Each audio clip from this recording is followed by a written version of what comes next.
आपका collection of data है ना, and primary and secondary data. Data जो हम लोग कलेक्ट करते हैं, क्योंकि हमने कल पढ़ा था चैप्टर पिछला हमने, वो था आपका स्टैटिस्टिक्स का इंट्रोडक्शन।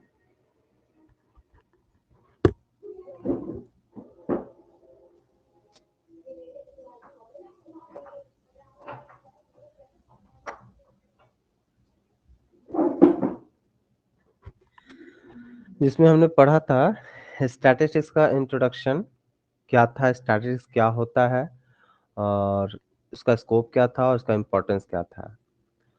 हमने उसमें पढ़ा था स्टैटिस्टिक्स का इंट्रोडक्शन, जिसमें स्टैटिस्टिक्स क्या है क्या नहीं है, उसमें हमने ये पढ़ा था कि वो न्यूमेरिकल फैक्ट जिसको हम लोग नंबर में रिप्रेजेंट करते हैं, जिससे कंपैरिजन कर सकते हैं, है ना, जिसके लिए टूल्स यूज़ करते हैं किसी तरह का एनालिसिस करने के लिए, उसको हम लोग स्टैटिस्टिक्स कहते हैं। तो जब हम लोग न्यूमेरिकल डाटा जब कलेक्ट करते हैं, तो वो डाटा कलेक्ट कैसे किया जाता है, क्यों किया जाता है, वो डाटा क्या होता है, कैसा होता है, उसके बारे में हम लोग यहाँ पर देखेंगे, जिसका नाम चैप्टर हमने पढ़ देखा है, यहाँ पर लिखा हुआ है कलेक्शन ऑफ डाटा। डाटा क्या कलेक्शन किया जाता है, उसको दो तरह से पार्ट में बांटा गया, प्राइमरी और सेकेंडरी डाटा क्या होता है, उसके बारे में हम लोग यहाँ पर जानेंगे। तो आइए सबसे पहले आते हैं कलेक्शन ऑफ डाटा कहते किसको हैं। कहता है statistics deals with large mass of inter related data. Statistics जब हम लोग पढ़ते हैं, अध्ययन करते हैं, तो इसमें बहुत सारे डाटा का स्टडी करते हैं जो एक दूसरे से क्या होता है, इंटर रिलेटेड यानी कोरिलेटेड, यानी एक दूसरे के साथ संबंधित होता है। कहता है to make the statistical study more useful and reliable, efforts are required to be made to collect all statistical data and information in a systematic and accurate manner. कहता है कि स्टैटिस्टिकल स्टडी करने के लिए आपको ये चीज़ बहुत ज़्यादा यूज़फुल हो जाता है और रिलायबल हो जाता है कि जो आप डाटा कलेक्ट कर रहे हैं, है ना, जो या जो यानी कि जो स्टैटिस्टिकल डाटा आप कलेक्ट कर रहे हैं, वो एक सिस्टमेटिक तरीके से और एक्यूरेट मैनर से कलेक्ट किया हुआ होना चाहिए, जो आपके उपयोग के लायक हो, जिससे आप इंफॉर्मेशन गेन करके उस पर रिजल्ट निकाल सकते हैं। Thus, one of the important functions of a statistician is to arrange and collect most reliable and accurate data related to the subject of inquiry or study। कहता है इसके लिए डाटा कलेक्शन करने के लिए ये ज़्यादा इम्पोर्टेंट हो जाता है कि जो डाटा आप कलेक्ट कर रहे हैं उसके लिए आपका स्टैटिस्टिशियन का फंक्शन इम्पोर्टेंट हो जाता है कि वो क्या कर रहा है, डाटा किस तरह से अरेंज कर रहा है, डाटा किस तरीके से कलेक्ट कर रहा है, फिर उसका कलेक्शन भी इस तरीके से होना चाहिए कि जो डाटा आपके स्टडी ऑफ इंक्वायरी के लिए, है ना, जांच पड़ताल जो आप कर रहे हैं, उसमें वो डाटा विश्वसनीय हो, सही हो, उससे जांच पड़ताल करके आपका रिजल्ट सही पता चले, ये ऐसा डाटा कलेक्ट किया हुआ होना चाहिए। कहता on the basis of predetermined objectives data are collected which become raw material for statistical analysis. कहता है इस तरह से जो डाटा हम लोग कलेक्ट करते हैं, वो आपके उद्देश्य को पूरा करने के लिए डाटा को कलेक्ट करते हैं, और जो डाटा हम कलेक्ट करते हैं वो स्टैटिस्टिकल एनालिसिस में रॉ मटेरियल के तौर पर वो काम करता है, जिसको आप जैसे चाहें वैसे अरेंज कर सकते हैं, जिस तरीके से रिप्रेजेंट करना चाहें वैसे आप रिप्रेजेंट कर सकते हैं। नेक्स्ट आते हैं हम लोग टाइप्स ऑफ डाटा। आखिर डाटा होता कितने तरह का है, तो कहता है there are two types of data. Data होता है दो प्रकार का, एक primary data and second secondary data. Data हमारे पास कितने तरह के हुए, प्राइमरी डाटा और सेकेंडरी डाटा, यानी प्राथमिक आंकड़े और द्वितीयक आंकड़े। तो इन सब के बारे में हम लोग एक एक करके जानेंगे, क्या होता है प्राइमरी डाटा और क्या होता है सेकेंडरी डाटा। सबसे पहले हम लोग आते हैं प्राइमरी डाटा के बारे में जानते हैं कि प्राइमरी डाटा कहते किसको हैं। कहता है primary data are those which are collected for the first time and are thus original in character। कहता है प्राइमरी डाटा वो डाटा होता है जो फर्स्ट टाइम कलेक्ट किया जाता है, और इसका ये जो डाटा होता है वो बिल्कुल अपने कैरेक्टर में ओरिजिनल होता है, बिल्कुल real. whereas secondary data are those which have passed already been collected by some other person and which have passed through the statistical machine at least once। और वहीं सेकेंडरी डाटा यानी द्वितीयक आंकड़े वो होते हैं जो पहले कहीं किसी और के द्वारा कलेक्ट किया हुआ होता है ना, उसके द्वारा पास किया हुआ होता है।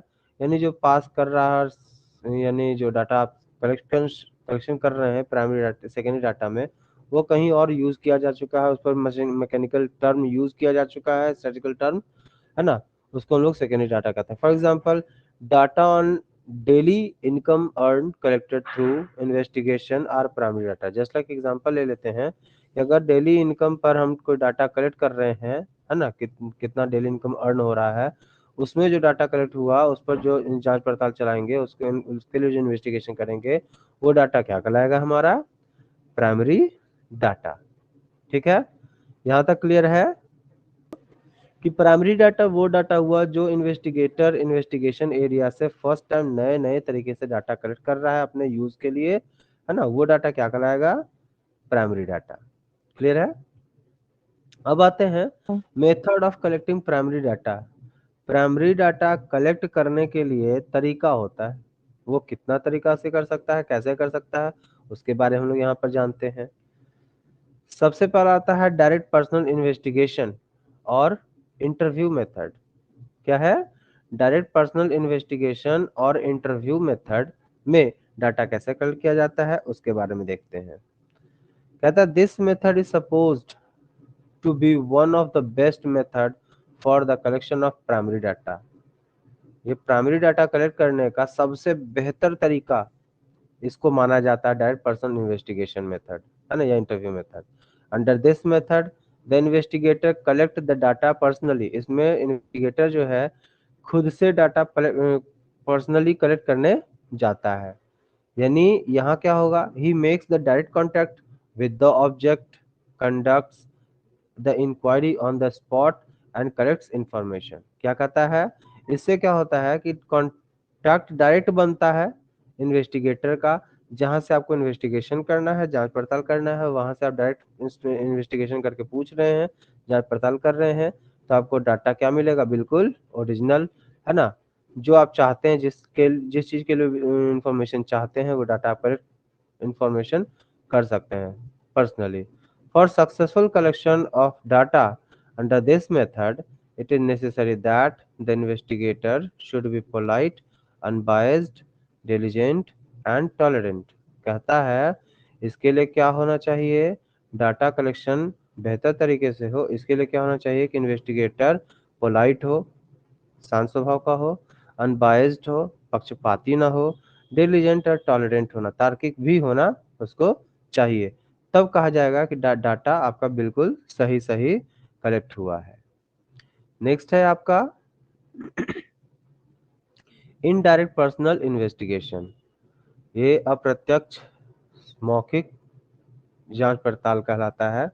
इसको क्या कहते हैं, तो under this method the investigator collects the facts by interviewing person, not those from whom information is to be collected. Instead, he makes contacts with some other person who are directly or indirectly in touch with them। कहता है इस विधि के अनुसार the investigator collects the facts by interviewing person, not those from whom information is to be collected। मतलब इसमें investigation या interview direct उस व्यक्ति के पास नहीं किया जाता है जिससे हमको इन्फॉर्मेशन चाहिए, बल्कि किसी और के माध्यम से जो उससे संबंधित हो, उससे हम इन्फॉर्मेशन लेते हैं। Instead he make the contact with some other person. इसमें क्या करते हैं हम लोग, किसी और पर्सन से हम लोग कॉन्टेक्ट निभाते हैं, निकालते हैं, हु डायरेक्टली और indirectly in touch with them, जो उनसे संबंधित हो, जिसके बारे में हमको इन्फॉर्मेशन जानकारी लेना हो, है ना, उससे वो संबंधित हो डायरेक्टली या फिर इनडायरेक्टली टच में रहता हो, तो उसको कहेंगे क्या, इनडायरेक्ट ओरल इन्वेस्टिगेशन। नेक्स्ट हम लोग आते हैं इंफॉर्मेशन थ्रू लोकल सोर्सेज और कॉरेस्पॉन्डेंस, है ना।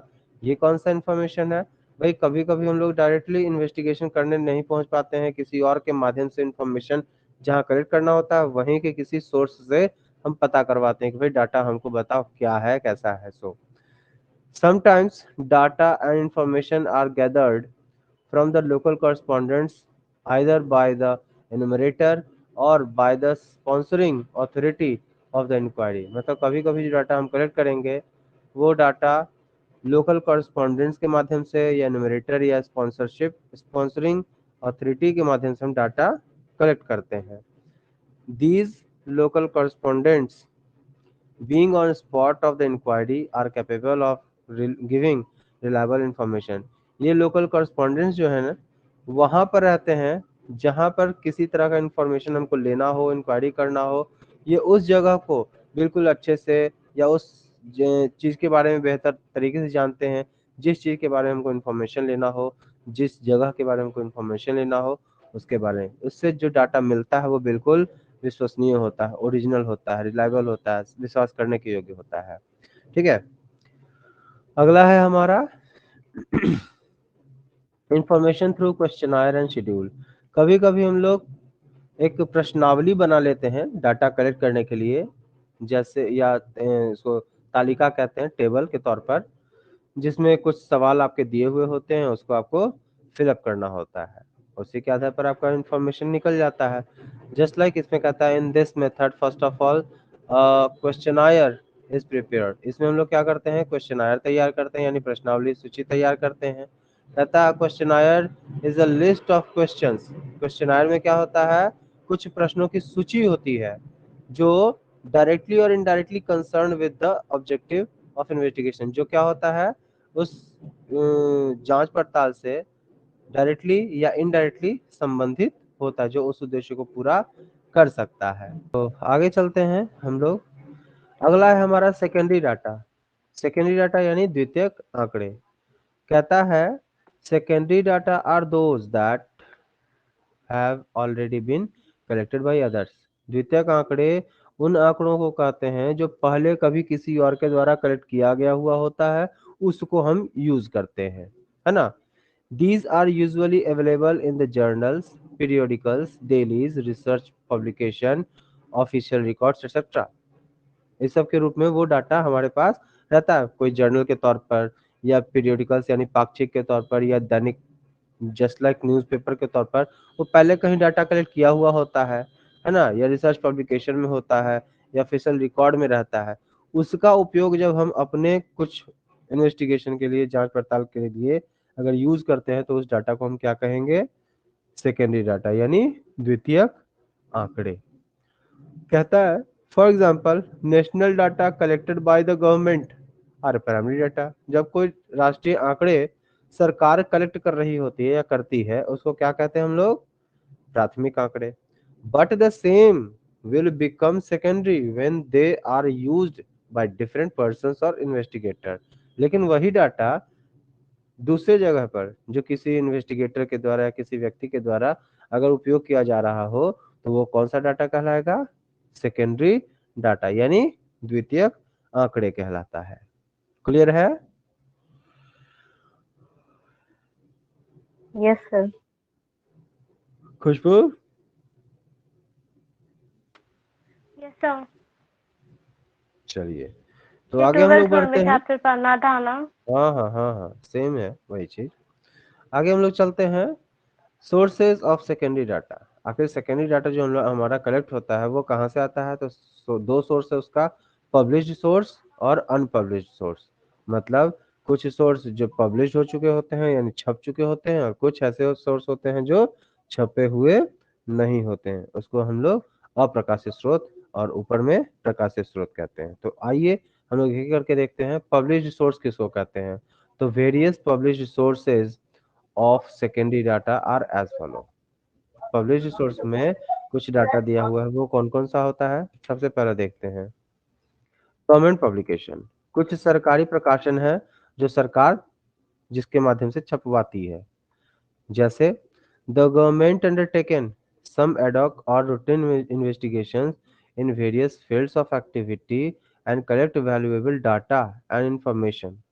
कहता है द गवर्नमेंट अंडरटेकन मतलब सरकार के क्षेत्र में कुछ ऐसे इन्वेस्टिगेशन रूटीन जांच पड़ताल आते हैं जो सरकार ही छपवाती है, सरकार ही उसको करवाती है।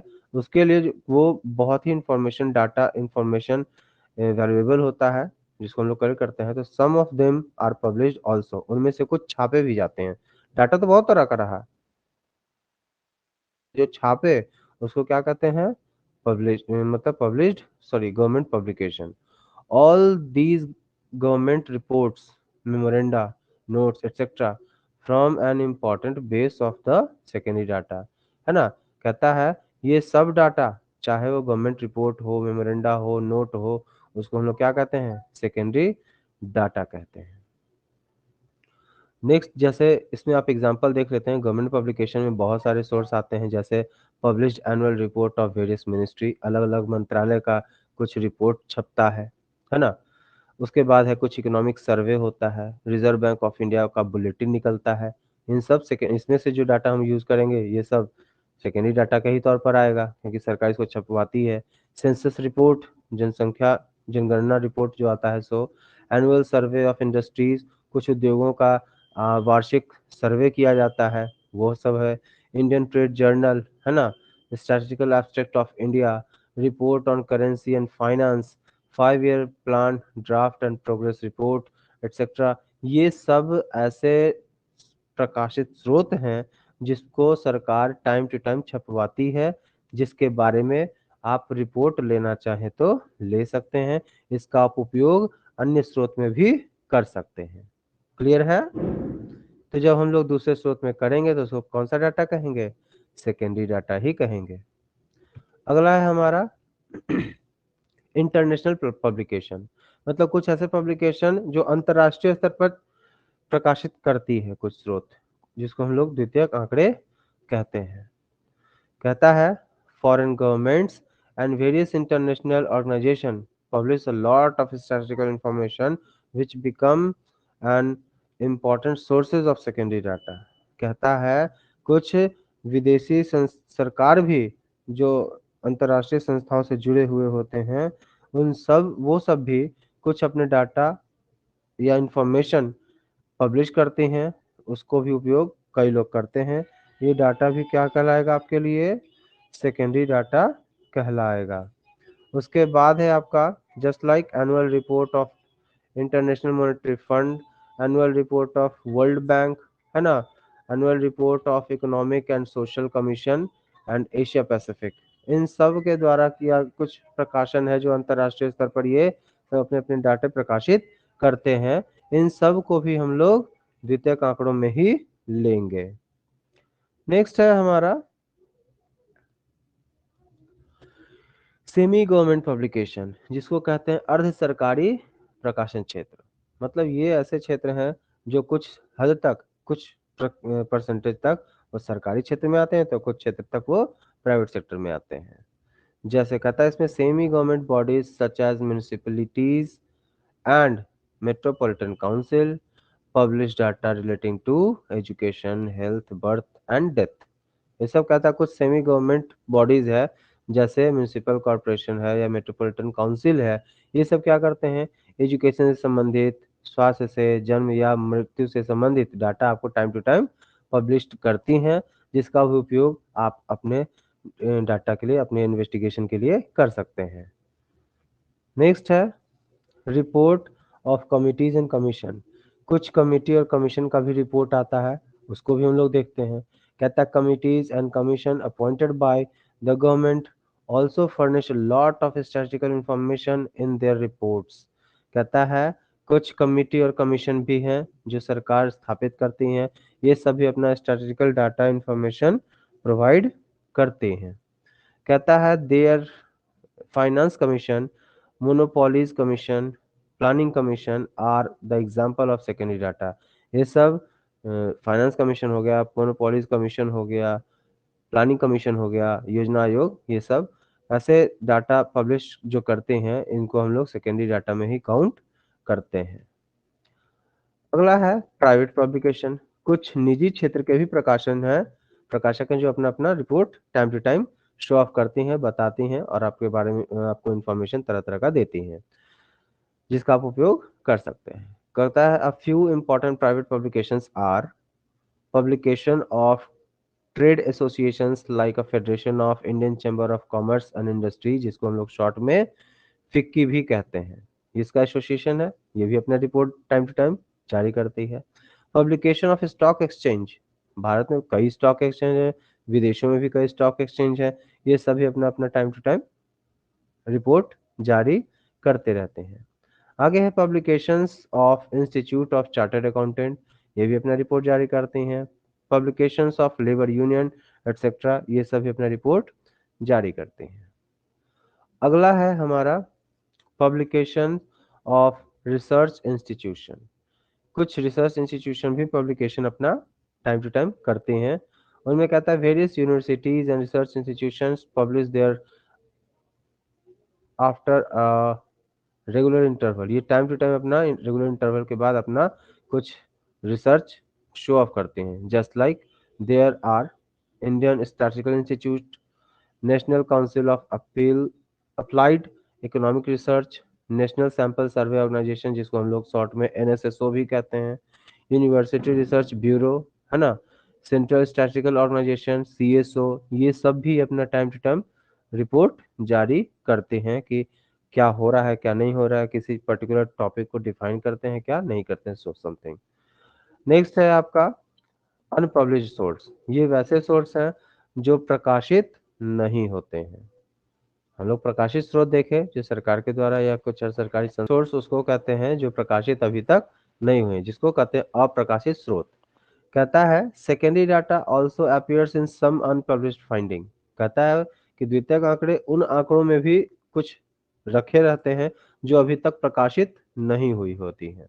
कहता है generally such findings are collected by various government department for their internal official work. कहता है कुछ डाटा जो कलेक्ट किया जाता है सरकार या डिपार्टमेंट के द्वारा कुछ अपने इंटरनल ऑफिशियल वर्क को पूरा करने के लिए, जिसको वो अपने उद्देश्य को पूरा करने के लिए करते हैं। Such unpublished information and data may also be used as a source of secondary data, और इन डाटा को भी हम लोग अपने इन्वेस्टिगेशन के लिए, जांच पड़ताल के लिए उपयोग कर सकते हैं, जिसको भी हम लोग क्या कहेंगे, सेकेंडरी डाटा कहते हैं। नेक्स्ट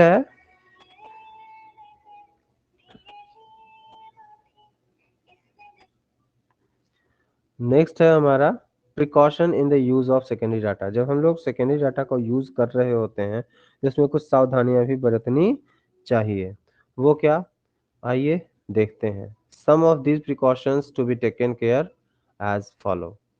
सबसे पहला एबिलिटी ऑफ द इन्वेस्टिगेटर। सबसे पहला इसमें क्या होना चाहिए, जो इन्वेस्टिगेटर इन्वेस्टिगेशन करने जा रहा है उसमें ये क्षमता होना चाहिए कि वो डाटा सही सही लेके आए। कहता है the ability of the investigator should be checked before sending them for collecting secondary data. जब डाटा सेकेंडरी डाटा वो कलेक्ट कर रहा होता है तो उसमें ये क्षमता होना चाहिए कि नहीं वो डाटा कलेक्ट कर सकता है या नहीं कर सकता है, उसमें ये क्षमता जांच के ही उसको भेजना चाहिए। The investigator should be able, trend and experience in his work. उस इन्वेस्टिगेटर को इस योग्य होना चाहिए, ट्रेंड होना चाहिए और एक्सपीरियंस भी होना चाहिए उसको अपने कार्य विशेष में। ठीक है, आगे देखते हैं दूसरा क्या कहता है। Match in the motive of the inquiry.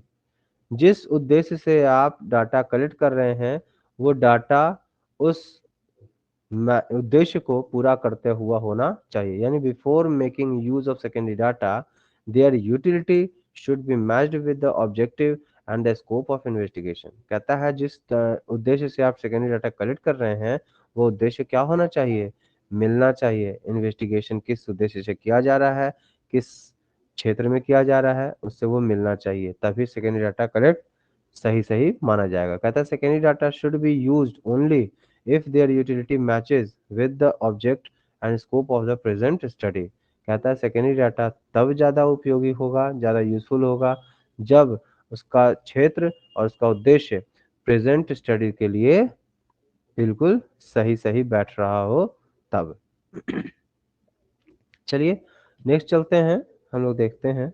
कहता है मेथड ऑफ कलेक्शन। अगला क्या है हमारा, कलेक्शन हम किस तरीके से कर रहे हैं वो भी हमारे लिए इंपॉर्टेंट होता है।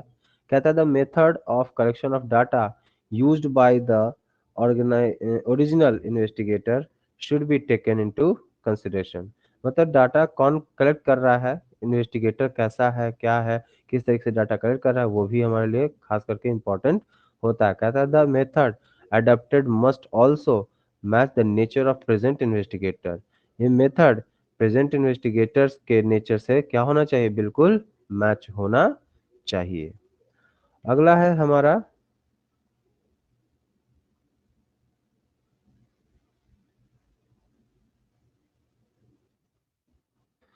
Time and conditions of collection.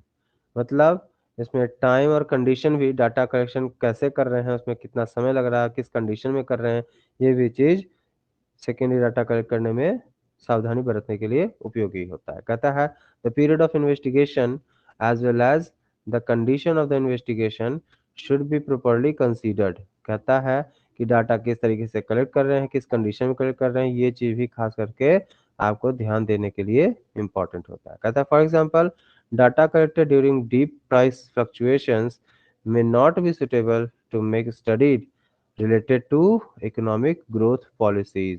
कहता है फॉर एग्जांपल डाटा जो हम कलेक्ट करते हैं, अगर बहुत तेजी से कीमत ऊपर नीचे हो रहा हो किसी चीज का, किसी वस्तु का या किसी संपत्ति का, तो उस समय उस चीज का अध्ययन करना इकोनॉमिक ग्रोथ के पॉलिसी के लिए सुटेबल नहीं होता है। तो किस स्थिति को हम देख रहे हैं, कैसे देख रहे हैं, उसके लिए भी इंपॉर्टेंट हमारे लिए होता है डाटा कलेक्शन में। अगला है हमारा डिफिनेशंस ऑफ द यूनिट। जो हम यूनिट स्टडी कर रहे हैं उसका क्या परिभाषा दिया हुआ है, किस तरीके से इसको परिभाषित किया गया है, उसको भी हम लोग इंपॉर्टेंस देते हैं। कहता है the unit of measurement used in the initial collection of data should be the same as being adopted in the present study. कहता है वर्तमान अध्ययन में आप जिस तरह से अध्ययन करते हैं उसमें अगर किसी तरह का कोई मेजरमेंट होता है, कोई चेंजिंग होता है, तो वो भी हमारे लिए इम्पोर्टेंट होता है। कहता है if the unit of measurement differs, अगर जो हम मेजरमेंट का स्टडी कर रहे हैं अगर वो उद्देश्य से अलग हो जाता है, बिल्कुल डिफर हो जाता है, तो data must be modified accordingly before use.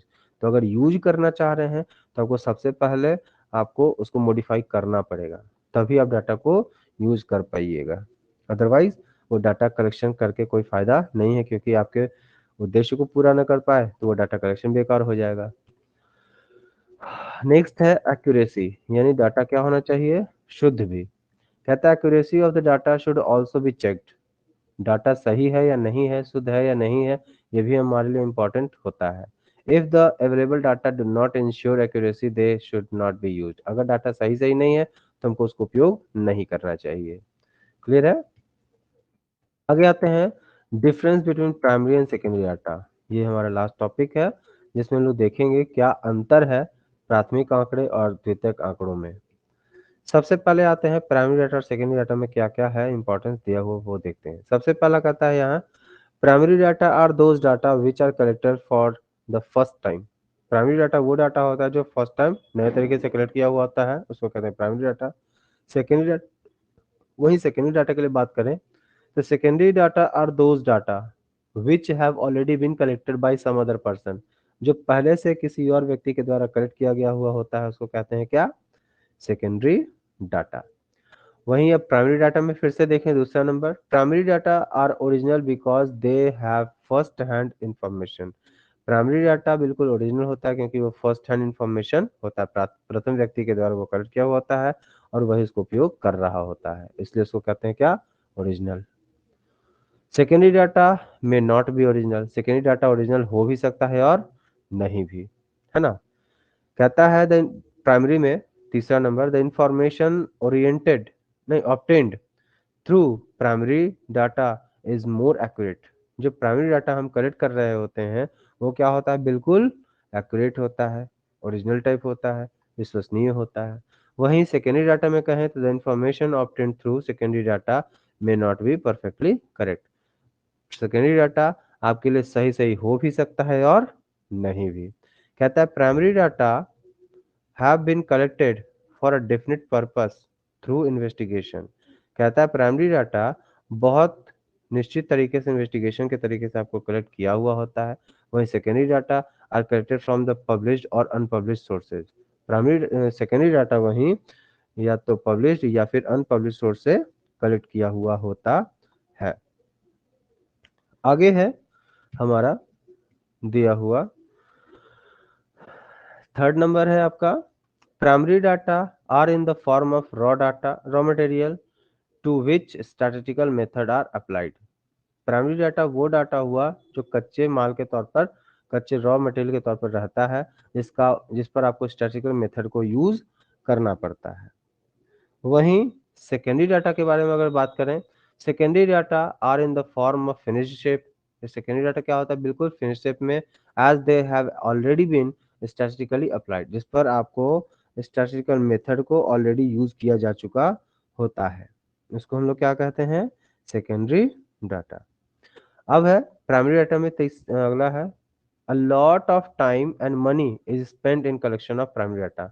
Primary data को कलेक्ट करने में बहुत सारा समय और पैसा भी बर्बाद होता है। वहीं सेकेंडरी डाटा में अगर बात करें, तो since secondary data are collected from other sources, it needs less time and money to be spend. क्योंकि हम लोग सेकेंडरी डाटा कहीं दूसरे जगह से कलेक्ट करते हैं, जो पहले कहीं कलेक्ट किया जा चुका होता है, इस पर हमको कलेक्ट करने में न तो समय खर्च होता है, ना ही पैसा खर्च ज़्यादा होता है।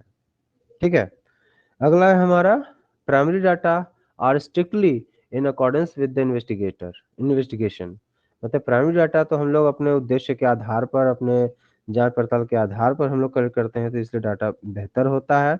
वहीं अगर बात करें सेकेंडरी डाटा का, तो secondary data are reorganised according to the object of the investigation.